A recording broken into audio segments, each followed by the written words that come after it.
Entrevista. São 8 horas mais 42 minutos, 8h42. Nosso contato agora é com Vinícius Rezende, diretor adjunto do Detran São Paulo. Vamos conversar com o Vinícius sobre esta nova regra para ciclomotores. O Detran São Paulo inicia a regularização online de ciclomotores fabricados antes de 3 de julho de 2023, procedimento que passa a ser obrigatório para a regularização. Fiscalização começa em janeiro do ano que vem. Meu caro Vinícius Rezende, um bom dia para você, bem-vindo ao Jornal da Cruzeiro. Tudo bem, Vinícius? Bom dia, tudo bem? E vocês? Um prazer aqui estar na Rádio Cruzeiro FM hoje. Vinícius, para a gente começar essa conversa e até para a gente poder entender, até porque o vereador Caio Oliveira, aqui da cidade de Sorocaba, ele entrou com um projeto de lei, um requerimento, para que houvesse uma maior fiscalização, pelo menos aqui na cidade de Sorocaba, em relação aos veículos, principalmente aquelas bicicletas motorizadas, e que estão sendo muito utilizadas, inclusive, Vinícius, por adolescentes aqui na cidade de Sorocaba, e creio que em São Paulo, na cidade de São Paulo, em todo o estado, isso não tem sido diferente. Essas bicicletas motorizadas, elas entram nesta categoria dos veículos ciclomotores, ou seja, quais são esses veículos que devem ser regularizados a partir de agora e que serão fiscalizados a partir de janeiro do ano que vem? Sim, as bicicletas motorizadas, né, comumente chamadas de bicicletas motorizadas, elas podem se enquadrar como ciclomotores, mas eu acho importante a gente trazer essa definição, até para não preocupar a população de uma maneira desnecessária, e explicar o que é cada tipo de veículo. A gente tem, por início, a gente pode falar da bicicleta, a bicicleta comum. A bicicleta ela é um veículo de duas rodas e a propulsão dela é humana, ou seja, tem um pedal e o ciclista ele pedala esse veículo e esse veículo ele se movimenta por uma via. A bicicleta, ela não precisa ser registrada, não precisa ser emplacada, isso não mudou, tá? A única questão é que para a circulação dela é necessário observar as leis de trânsito, é necessário utilizar o capacete de proteção, é necessário, né, sempre preservar a vida do próprio ciclista e também das pessoas que estão ali no trânsito participando dessa circulação. Depois a gente tem as bicicletas elétricas.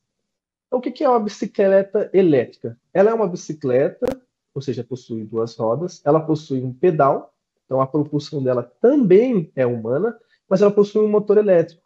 Esse motor elétrico ele vai ajudar no desenvolvimento da velocidade daquele veículo.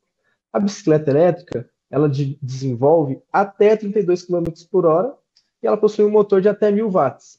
Então, ela é um veículo de baixa velocidade, ela é um veículo que utiliza o motor elétrico apenas como um auxílio da movimentação da bicicleta. Essa bicicleta elétrica também não vai ser registrada nem emplacada. Então, quem a possui não precisa fazer o registro, o emplacamento desse veículo. Da mesma maneira, a gente só orienta sempre a que a condução seja feita de maneira segura pelas vias, né? Depois a gente tem os equipamentos de mobilidade individual autopropelidos, comumente chamados de autopropelidos. A gente utiliza como exemplos práticos o patinete elétrico ou ainda a cadeira de rodas elétricas. Esse veículo ele se caracteriza por ter um motor elétrico de até 1000 watts e que atinge uma velocidade de 32 km por hora. O autopropelido também não vai precisar ser registrado, porque são equipamentos que desenvolvem uma velocidade mais baixa nas vias. E aí, por último, sim, aí a gente tem os ciclomotores. A figura dos ciclomotores, fabricados de antes de 3 de julho de 2023, elas precisam ter o seu registro, emplacamento realizado até o final do mês de dezembro, né, até o dia 31 de dezembro de 2025, porque em janeiro a fiscalização de fato vai aplicar a legislação e se esse veículo não tiver registrado e emplacado, a penalidade vai ser aplicada. O que é um ciclomotor? Depois que eu falei quais são os casos que não são ciclomotores, torna-se um pouco mais fácil de entender. Então, o ciclomotor ele é um veículo de 2 ou 3 rodas que possui um motor que pode ser elétrico de até 4000 watts, então a gente tem um motor um pouco mais potente, ou então um motor a combustão de até 50 cilindradas. Esse veículo ele desenvolve uma velocidade de até 50 km por hora. Este veículo ele precisa ter o seu registro e o seu emplacamento efetuado. Muito importante citar que todos os veículos fabricados de 3 de julho de 2023 para cá, o próprio fabricante que construiu, que fabricou aquele veículo, ele já deveria ter feito um credenciamento daquele veículo. Então, assim, esses veículos de 3 de julho de 2023 para cá já têm que estar com placas e com documento. Agora, para os veículos que foram feitos antes da legislação, ou seja, antes do dia 3 de julho de 2023, então houve esse tempo de adequação para que essas pessoas elas possam fazer a regularização e andar regularmente com os seus veículos. Além do registro de emplacamento, esses veículos eles exigem uma CNH. Ela pode ser a categoria A ou ela pode ser a ACC, que é a autorização para a condução de ciclomotor. De qualquer forma, a circulação desses ciclomotores, a partir de janeiro, ela vai ser fiscalizada e vai ser exigido o documento e o emplacamento do veículo, até por uma questão de segurança, né? Então, é importante que a população esteja ciente e também porque a gente vê, de fato, né, uma movimentação muito grande nas vias públicas, de uma maneira em geral, desses veículos que, tanto em Sorocaba quanto em outras cidades, estão sendo muito utilizados. Vinícius, bom dia. Adriano Castor falando aqui com você. Quando você fez essa explicação e você acabou no final da sua resposta, você disse assim, que houve uma febre e que esses veículos estão se expandindo em todo o Brasil. Eu acho que cai muito pela questão financeira, porque uma moto tem um valor e o ciclomotor tem um valor um pouquinho já mais... que pode agregar mais a pessoa. É por isso que houve essa invasão desses ciclomotores e é por isso que o Detran também está fiscalizando e emplacando por conta do alto número desses produtos que estão nas vias das cidades? Sim, um dos motivos, de fato, né, pode ser o valor que é, né, de fato, um outro veículo e o que é cobrado por um ciclomotor. Mas outro motivo é que, a partir do momento que for feito o registro de emplacamento desse veículo, né, o valor do primeiro registro do veículo é R$ 427, mais o valor do IPVA, que é 2% do veículo. A partir do momento que esse primeiro registro for feito, anualmente, esse veículo vai precisar ser licenciado. Então, ele vai pagar uma taxa de licenciamento. Anualmente, ele vai pagar também o IPVA. Houve um aumento por alguns motivos, do nosso ponto de vista. O primeiro é o valor mesmo do veículo, o segundo é a possibilidade de não registrar e emplacar, e isso vai se encerrar agora.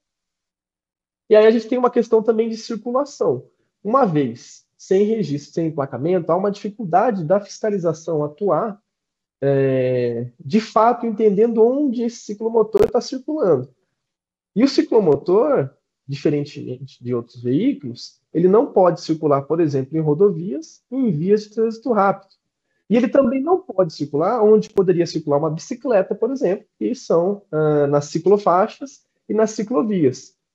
Então, assim, a partir do momento que houver a possibilidade de fazer a fiscalização, se um ciclomotor for flagrado numa ciclofaixa e numa ciclovia, ele vai ser autuado. Ele vai sofrer a penalidade porque é uma circulação não permitida.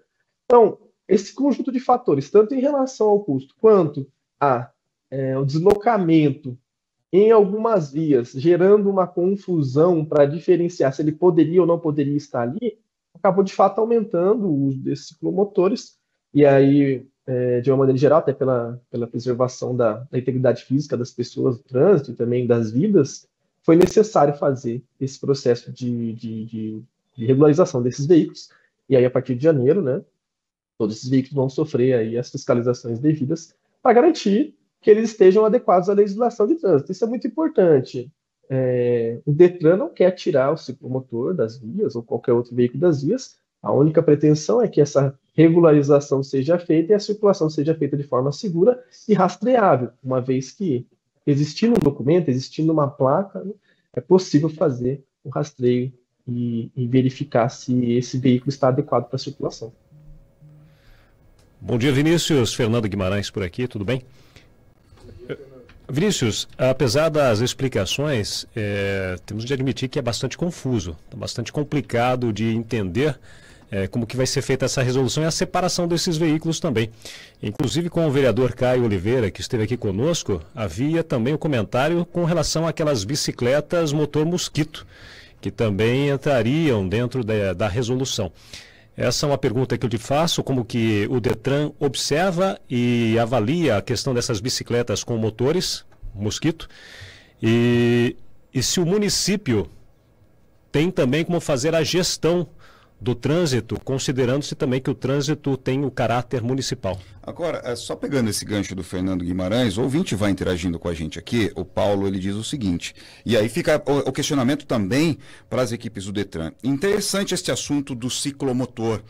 A fiscalização não tem conseguido fiscalizar as motos e as outras atrocidades que os motoqueiros têm feito nas ruas e avenidas, e aí por isso um número também crescente de mortes no trânsito por conta dos motociclistas. Como será feita esta fiscalização também? Quem vai fiscalizar tudo isso, Vinícius? Pegando esse gancho realmente do que o Fernando Guimarães trouxe para a gente. Começando ali pelo Fernando, eu acho que é importante, de fato, existem veículos muito parecidos e há uma dificuldade.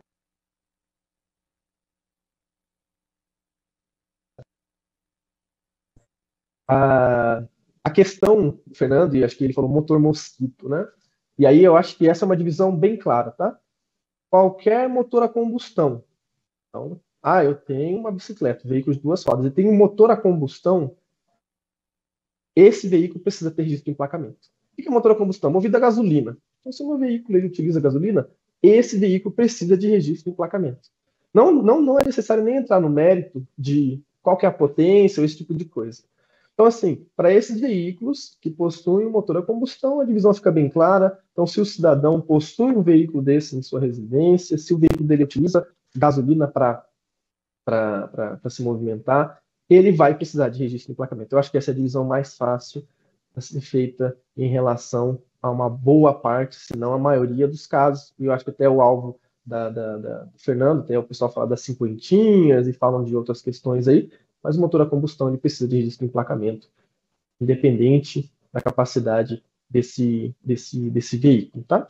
E aí as divisões são em relação ao motor elétrico, e nesse sentido, acho que isso é importante, a gente tem a figura da ITL, ela é uma instituição técnica licenciada, também conhecida como Inmetro, uma vez que eles são credenciados pelo Inmetro, e eles podem, de fato, dizer se aquele veículo ele é ou não é um ciclomotor, uma vez que, muitas vezes, o cidadão não consegue reconhecer só olhando ali pelo equipamento do que ele comprou. Claro que, se ele adquiriu o veículo de um fabricante, na nota fiscal vai estar escrito lá a potência desse veículo. Ele olhou a potência lá, e ele tem até 1000 watts, e ele é um motor elétrico, bom, então ele aparentemente não se enquadra um ciclomotor.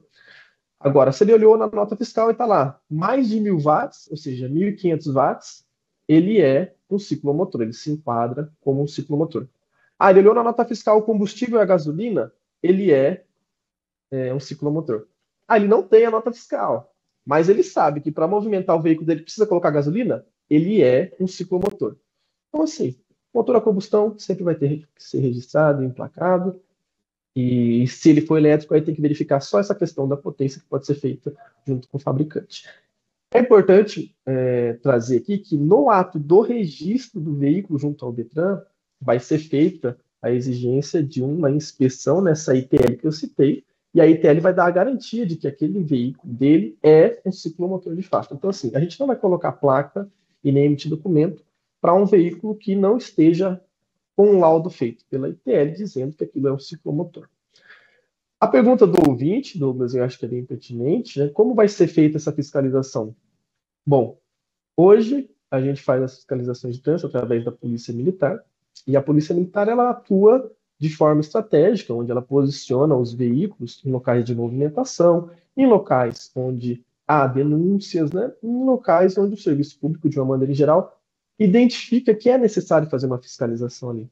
Então, a partir de janeiro, e até para facilitar o trabalho da Polícia Militar e das fiscalizações em geral, eles vão posicionar as suas as suas fiscalizações da maneira mais adequada para que esses ciclomotores de fato sejam fiscalizados, a sua regularização de fato seja feita. E as penalidades, claro, né, as penalidades em relação aos ciclomotores que não estejam aptos para a circulação sejam aplicadas. Em relação ao trânsito municipal, bom, as prefeituras elas possuem uma equipe de fiscalização, elas possuem equipes de trânsito que também podem definir as regras de circulação no seu município, também podem atuar ali dentro da sua competência. São 8h mais 58 minutos, agradecendo demais o Vinícius Rezende, diretor adjunto do Detran São Paulo, falando aí sobre essa legislação relacionada ao ciclomotor, que deve ser, sim, cadastrada, deve ser regularizado e a partir do ano que vem, a partir de janeiro de 2026, ela deve passar aí por esta fiscalização. Vinícius, obrigado pela sua participação, microfones da Cruzeiro FM sempre abertos para a gente falar sobre essas questões do trânsito, que são questões que realmente preocupam bastante, então a gente, obviamente, sempre com os microfones abertos da Cruzeiro FM para entender um pouco mais sobre as questões do trânsito aqui no nosso estado e, por que não, na nossa região. Obrigado mais uma vez. Nós que agradecemos aqui, muito obrigado, Douglas. Agradecer também ao Fernando e ao Adriano, é sempre um prazer, tá? Tchau, tchau.